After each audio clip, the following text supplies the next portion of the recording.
মাঝে ৩-৪ দিন রাজমিস্ত্রিদের কাজ বন্ধ ছিল, তারপর আবার গতকাল থেকে তারা কাজ শুরু করেছে।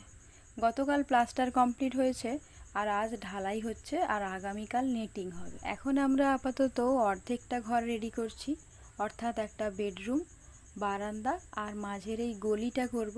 আর বাকি ঘরটা কিন্তু যেভাবে ছিল, অর্থাৎ মেঝেটা মাটি আর দেয়ালগুলো নর্মাল ইট দিয়ে গাঁথা থাকে। এদিকে আবার আমরা ৩-৪ দিনের মধ্যে এগরা থেকে সমস্ত জিনিসপত্র গুছিয়ে নিয়ে এখানে চলে আসব।